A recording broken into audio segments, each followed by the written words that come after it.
The Philosophical Scripture Essays, first series, is brought to you by Not a Prophet org, the place on the internet to find spiritual guidance powered by artificial intelligence. God offers to every mind its choice between truth and repose. Take which you please, you can never have both. Between these, as a pendulum, man oscillates. He in whom the love of repose predominates will accept the first creed, the first philosophy, the first political party he meets, most likely his father's. He gets rest, commodity, and reputation, but he shuts the door of truth. He in whom the love of truth predominates will keep himself aloof from all moorings and afloat. He will abstain from dogmatism and recognize all the opposite negations, between which, as walls, his being is swung. He submits to the inconvenience of suspense and imperfect opinion, but he is a candidate for truth, as the other is not, and respects the highest law of his being. The circle of the green earth he must measure with his shoes, to find the man who can yield him truth. He shall then know that there is somewhat more blessed and great in hearing than in speaking. Happy is the hearing man, unhappy the speaking man. As long as I hear truth, I am bathed by a beautiful element, and am not conscious of any limits to my nature. The suggestions are thousandfold that I hear and see. The waters of the great deep have ingress and egress to the soul. But if I speak, I define, I confine, and am less. When Socrates speaks, Lysis and Menexenus are afflicted by no shame that they do not speak. They also are good. He likewise defers to them, loves them, whilst he speaks. Because a true and natural man contains and is the same truth which an eloquent man articulates. But in the eloquent man, because he can articulate it, it seems something the less to reside, and he turns to these silent beautiful with the more inclination and respect. The ancient sentence said, "Let us be silent, for so are the gods." Silence is a solvent that destroys personality, and gives us leave to be great and universal. Every man's progress is through a succession of teachers, each of whom seems at the time to have a superlative influence, but it at last gives place to anew. Frankly, let him accept it all. Jesus says, "Leave father, mother, house and lands, and follow me. Who leaves all receives more." This is as true intellectually as morally. Each new mind we approach seems to require an abdication of all our past and present possessions. A new doctrine seems, at first, a subversion of all our opinions, tastes, and manner of living. Such has Swedenborg, such has Kant, such has Coleridge, such has Hegel or his interpreter cousin, seemed to many young men in this country. Take thankfully and heartily all they can give. Exhaust them, wrestle with them, let them not go until their blessing be won, and after a short season the dismay will be overpast, the excess of influence withdrawn, and they will be no longer an alarming meteor, but one more bright star shining serenely in your heaven, and blending its light with all your day. But whilst he gives himself up unreservedly to that which draws him, because that is his own, he is to refuse himself to that which draws him not, whatsoever fame and authority may attend it. Because it is not his own, entire self-reliance belongs to the intellect. One soul is a counterpoise of all souls, as a capillary column of water is a balance for the sea. It must treat things and books and sovereign genius as itself also a sovereign. If Aeschylus be that man he is taken for, he has not yet done his office, when he has educated the learned of Europe for 1,000 years. He is now to approve himself a master of delight to me also. If he cannot do that, all his fame shall avail him nothing with me. I were a fool not to sacrifice 1,000 Aeschyluses to my intellectual integrity. especially take the same ground in regard to abstract truth, the science of the mind. The Bacon, the Spinoza, the Hume, Schelling, Kant, or whosoever propounds to you a philosophy of the mind, is only a more or less awkward translator of things in your consciousness, which you have also your way of seeing, perhaps of denominating. Say, then, instead of too timidly pouring into his obscure sense, that he has not succeeded in rendering back to you your consciousness. He has not succeeded, now let another try. If Plato cannot, perhaps Spinoza will. If Spinoza cannot, then perhaps Kant.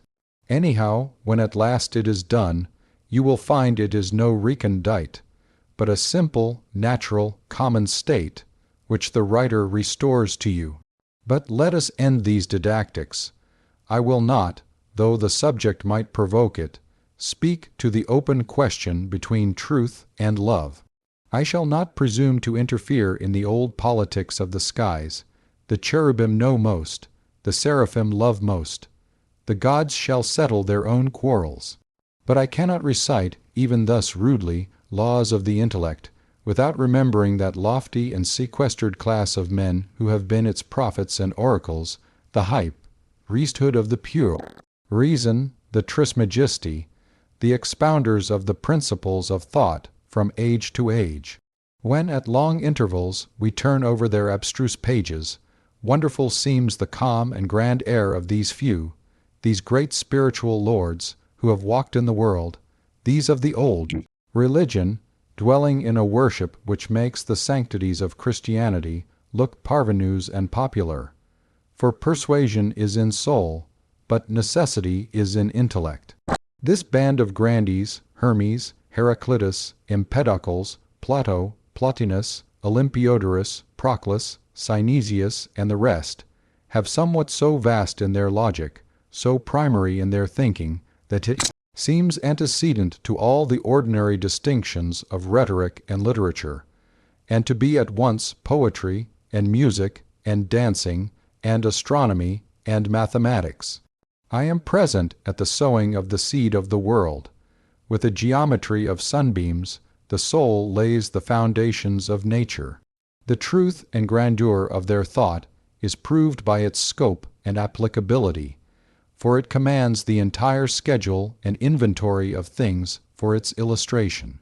But what marks its elevation, and has even a comic look to us, is the innocent serenity with which these like Jupiters sit in their clouds, and from age to age prattle to each other, and to no contemporary, well assured that their speech is intelligible, and the most natural thing in the world, they add thesis to thesis, without a moment's heed of the universal astonishment of the human race below, who do not comprehend their plainest argument, nor do they ever relent so much as to insert a popular or explaining sentence, nor testify the least displeasure or petulance at the dullness of their amaze.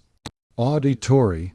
The angels are so enamored of the language that is spoken in heaven, that they will not distort their lips with the hissing and unmusical dialects of men, but speak their own, whether there be any who understand it or not. Art give to barrows, trays, and pans grace and glimmer of romance. Bring the moonlight into noon hid in gleaming piles of stone, on the city's paved street-plant gardens lined with lilac sweet. Let spouting fountains cool the air, singing in the sun, baked square. Let statue, picture, park, and hall, ballad, flag, and festival, the past restore, the day adorn, and make each morrow a new morn. So shall the drudge in dusty frock spy behind the city clock retinues of airy kings, skirts of angels, starry wings, his fathers shining in bright fables, his children fed at heavenly tables. Tea is the privilege of art thus to play its cheerful part, man in earth to acclimate, and bend the exile to his fate, and, moulded of one element with the days and firmament, teach him on these stairs to climb, and live on even terms with time, whilst upper life, the slender rill of human sense, doth overfill. Essay Roman 12 art, because the soul is progressive, It never quite repeats itself, but in every act attempts the production of a new and fairer whole. This appears in works both of the useful and the fine arts, if we employ the popular distinction of works according to their aim, either at use or beauty. Thus, in our fine arts, not imitation, but creation is the aim. In landscapes, the painter should give the suggestion of a fairer creation than we know. The details, the prose of nature he should omit, and give us only the spirit and splendor. He should know that the landscape has beauty for his eye, because it expresses a thought which is to him good, and this, because the same power which sees through his eyes is seen in that spectacle, and he will come to value the expression of nature, and not nature itself, and so exalt in his copy the features that please him. He will give the gloom of gloom, and the sunshine of sunshine. In a portrait, he must inscribe the character, and not the features, and must esteem the man who sits to him as himself only an imperfect picture or likeness of the aspiring original within. What is that abridgment and selection we observe in all spiritual activity, but itself the creative impulse? For it is the inlet of that higher illumination which teaches to convey a larger sense by simpler symbols. What is a man but nature's finer success in self-explication? What is a man but a finer and compacter landscape than the horizon figures, nature's eclecticism? And what is his speech, his love of painting, love of nature, but a still finer success? All the weary miles and tons of space and bulk left out, and the spirit or moral of it contracted into a musical word, or the most cunning stroke of the pencil. But the artist must employ the symbols in use in his day and nation, to convey his enlarged sense to his fellow men. Thus the new in art is always formed out of the old. The genius of the hour sets his ineffaceable seal on the work, and gives it an inexpressible charm for the imagination. As far as the spiritual character of the period overpowers the artist, and finds expression in his work, so far it will retain a certain grandeur, and will represent to future beholders the unknown, the inevitable, the divine. No man can quite exclude this element of necessity from his labor. No man can quite emancipate himself from his age and country, or produce a model in which the education, the religion, the politics, usages, and arts of his times shall have no share. Though he were never so original, never so willful and fantastic, he cannot wipe out of his work every trace of the thoughts amidst which it grew. The very avoidance betrays the usage he avoids. Above his will and out of his sight, he is necessitated by the air he breathes, and the idea on which he and his contemporaries live and toil, to share the manner of his times without knowing what that manner is. Now that which is inevitable in the work has a higher charm than individual talent can ever give, inasmuch as the artist's pen or chisel seems to have been held and guided by a gigantic hand. Inscribe a line in the history of the human race. This circumstance gives a value to the Egyptian hieroglyphics, to the Indian, Chinese, and Mexican idols, however gross and shapeless. They denote the height of the human soul in that hour, and were not fantastic, but sprung from a necessity as deep as the world.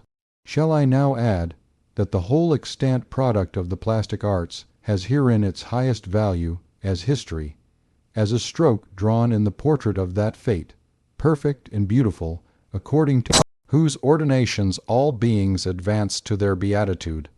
Thus, historically viewed, it has been the office of art to educate the perception of beauty.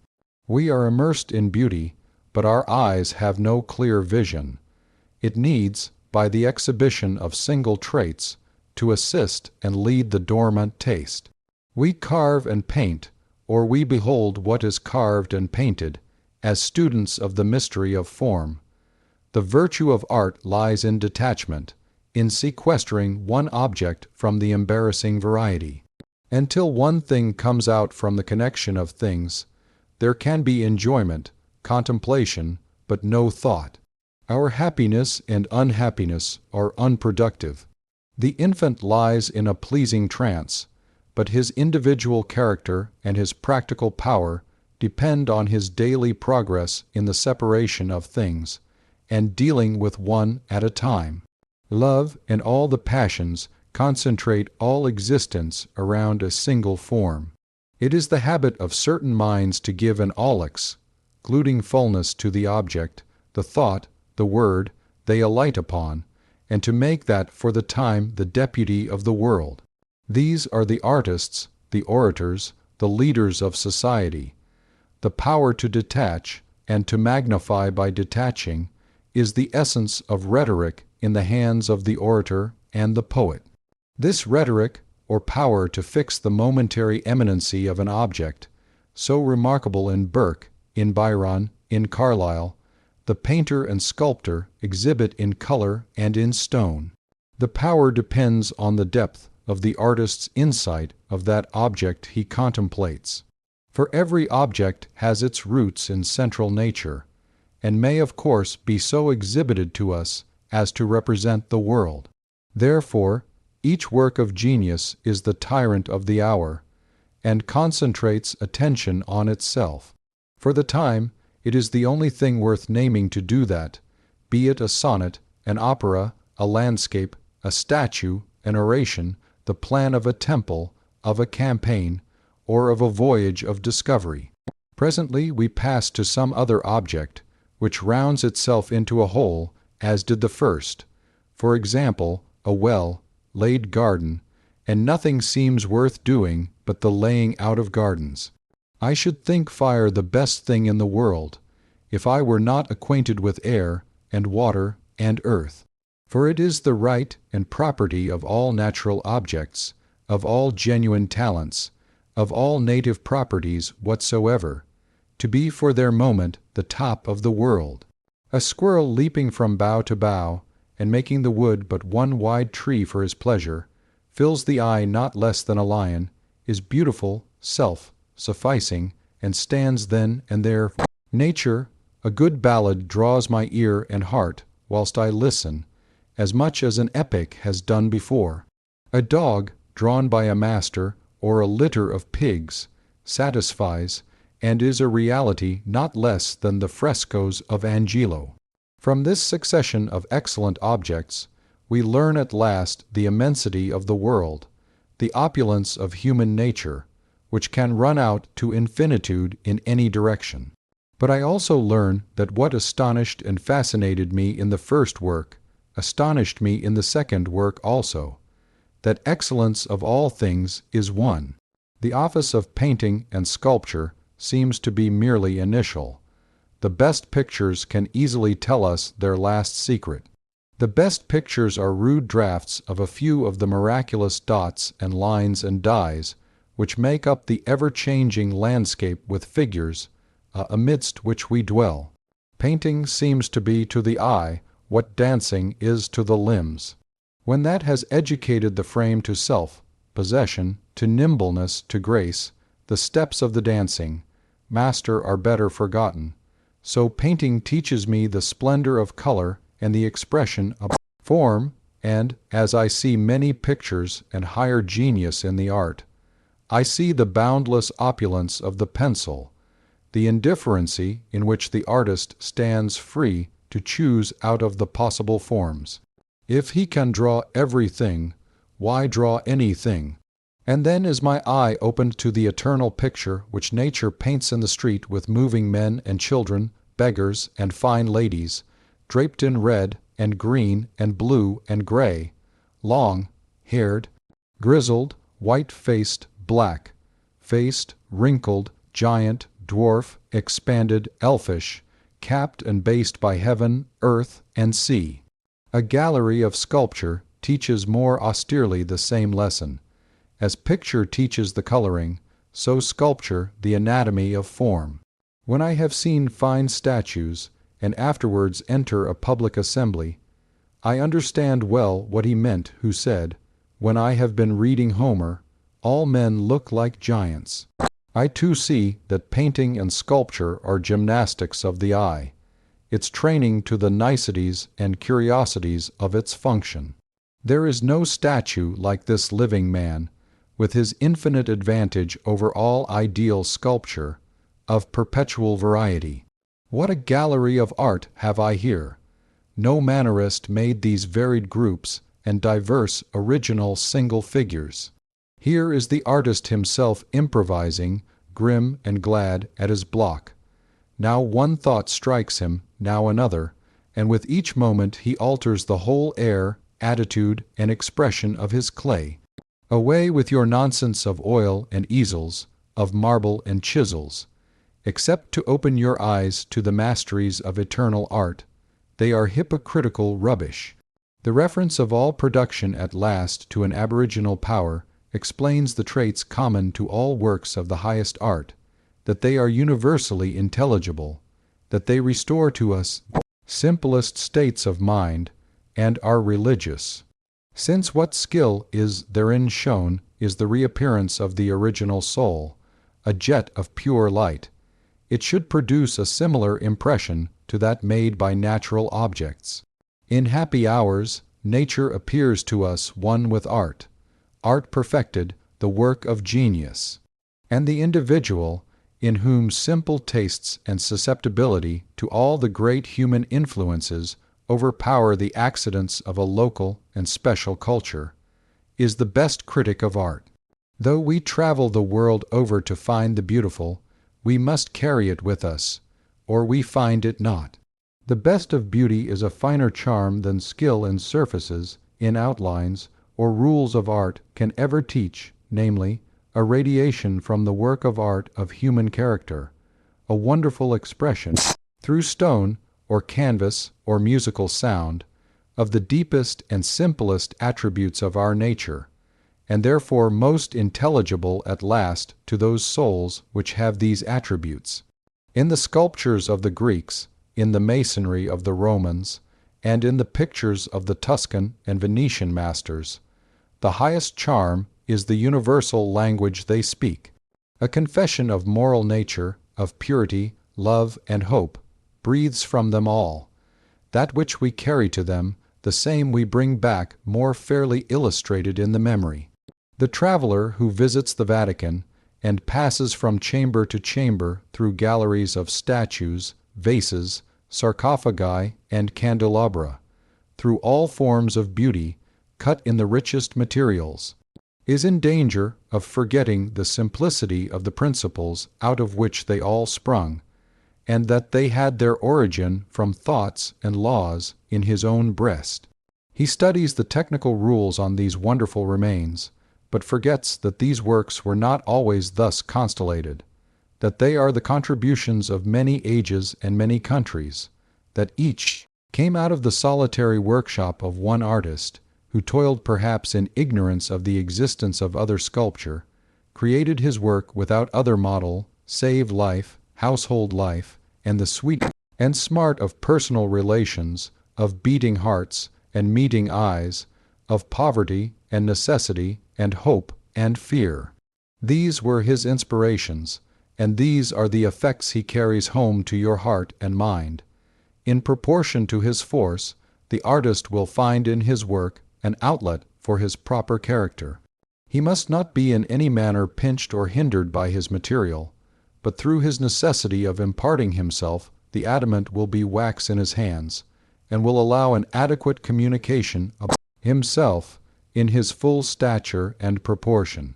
He need not cumber himself with a conventional nature and culture, nor ask what is the mode in Rome or in Paris, but that house, and weather, and manner of living which poverty and the fate of birth have made at once so odious and so dear, in the gray, unpainted wood cabin on the corner of a New Hampshire farm, or in the log hut of the backwoods, or in the narrow lodging where he has endured the constraints and seeming of a city poverty, will serve as well as any other condition as the symbol of a thought which pours itself indifferently through all. I remember, when in my younger days I had heard of the wonders of Italian painting, I fancied the great pictures would be great strangers, some surprising combination of color and form, a foreign wonder, barbaric pearl and gold, like the spontoons and standards of the militia, which play such pranks in the eyes and imaginations of school boys. I was to see and acquire I knew not what. When I came at last to Rome, and saw with eyes the pictures, I found that genius left to novices the gay and fantastic and ostentatious, and itself pierced directly to the simple and true, that it was familiar and sincere, that it was the old, eternal fact I had met already in so many forms, unto which I lived, that it was the plain you and me I knew so well, had left at home in so many conversations. I had the same experience already in a church at Naples. There I saw that nothing was changed with me but the place, and said to myself, Thou foolish child, haste thou come out hither, over 4,000 miles of salt water, to find that which was perfect to thee there at home. That fact I saw again in the Accademia at Naples, in the chambers of sculpture, and yet again when I came to Rome, and to the paintings of Raphael, Angelo, Sakai, Titian, and Leonardo da Vinci. What, old mole, workest thou in the earth so fast? It had travelled by my side. That which I fancied I had left in Boston was here in the Vatican, and again at Milan, and at Paris, and made all travelling ridiculous as a treadmill. I now require this of all pictures, that they domesticate me, not that they dazzle me. Pictures must not be too picturesque. Nothing astonishes men so much as common sense and plain dealing. All great actions have been simple, and all great pictures are. The Transfiguration, by Raphael, is an eminent example of this peculiar merit. A calm, benignant beauty shines over all this picture, and goes directly to the heart. It seems almost to call you by name. The sweet and sublime face of Jesus is beyond praise, yet how it disappoints all florid expectations. This familiar, simple, speaking countenance is as if one should meet a friend. The knowledge of picture dealers has its value, but listen not to their criticism when your heart is touched by genius. It was not painted for them, it was painted for you, for such as had eyes capable of being touched by simplicity and lofty emotions. Yet when we have said all our fine things about the arts, we must end with a frank confession that the arts, as we know them, are but initial. Our best praise is given to what they aimed and promised, not to the actual result. He has conceived meanly of the resources of man, who believes that the best age of production is past. The real value of the Iliad or the Transfiguration is as signs of power. Billows or ripples they are of the stream of tendency, tokens of the everlasting effort to produce, which even in its worst estate the soul betrays. Art has not yet come to its maturity, if it do not put itself abreast with the most potent influences of the world, if it is not practical and moral, if it do not stand in connection with conscience, if it do not make the poor and uncultivated feel that it addresses them with a voice of lofty cheer. There is higher work for art than the arts. They are abortive births of an imperfect or vitiated instinct. Art is the need to create, but in its essence, immense and universal, it is impatient of working with lame or tied hands, and of making cripples and monsters, such as all pictures and statues are. Nothing less than the creation of man and nature is its end. A man should find in it an outlet for his whole energy. He may paint and carve only as long as he can do that. Art should exhilarate and throw down the walls of circumstance on every side, awakening in the beholder the same sense of universal relation and power which the work evinced in the artist, and its highest effect is to make new artists. Already history is old enough to witness the old age and disappearance of particular arts. The art of sculpture is long ago perished to any real effect. It was originally a useful art, a mode of writing, a savage record of gratitude or devotion, and among a people possessed of a wonderful perception of form, this childish carving was refined to the utmost splendor of effect. But it is the game of a rude and youthful people, and not the manly labor of a wise and spiritual nation. Under an oak tree loaded with leaves and nuts, under a sky full of eternal eyes, I stand in a thoroughfare. But in the works of our plastic arts, and especially of sculpture, creation is driven into a corner. I cannot hide from myself that there is a certain appearance of paltriness, as of toys, and the trumpery of a theatre in sculpture. Nature transcends all our moods of thought, and its secret we do not yet find. But the gallery stands at the mercy of our moods, and there is a moment when it becomes frivolous. I do not wonder that Newton, with an attention habitually engaged on the paths of planets and suns, should have wondered what the Earl of Pembroke found to admire in stone dolls. Sculpture may serve to teach the pupil how deep is the secret of form, how purely the spirit can translate its meanings into that eloquent dialect.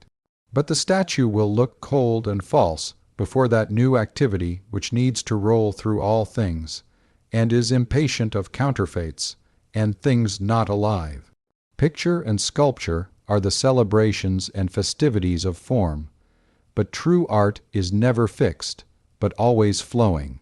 The sweetest music is not in the oratorio, but in the human voice when it speaks from its instant life tones of tenderness, truth, or courage. The oratorio has already lost its relation to the morning, to the sun, and the earth, but that persuading voice is in tune with these. All works of art should not be detached, but extempore performances. A great man is a new statue in every attitude and action. A beautiful woman is a picture which drives all beholders nobly mad. Life may be lyric or epic, as well as a poem or a romance.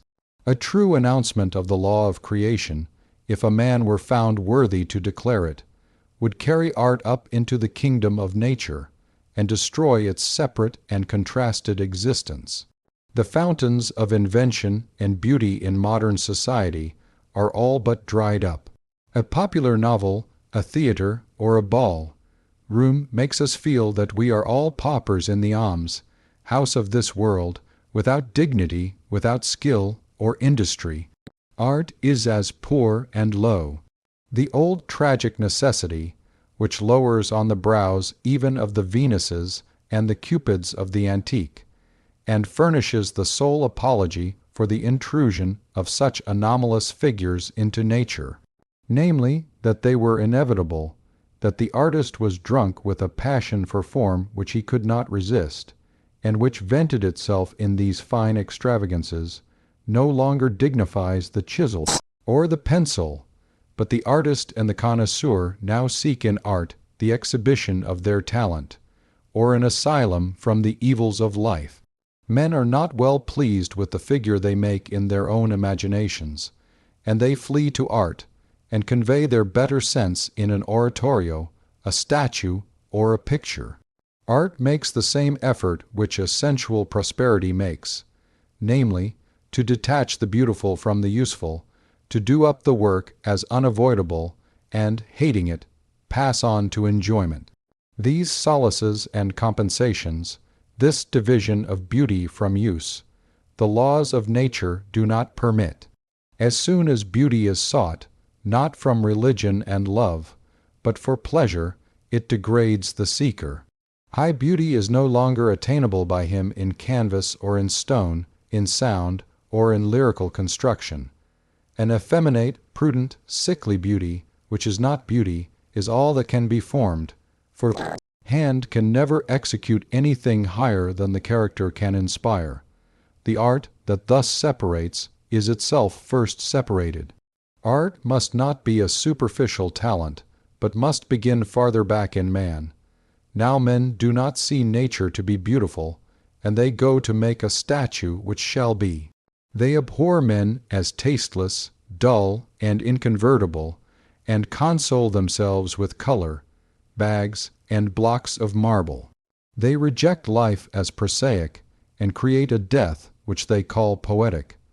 They dispatch the day's weary chores, and fly to voluptuous reveries. They eat and drink, that they may afterwards execute the ideal. Thus is art vilified.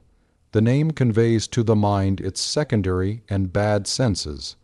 It stands in the imagination as somewhat contrary to nature, and struck with death from the first.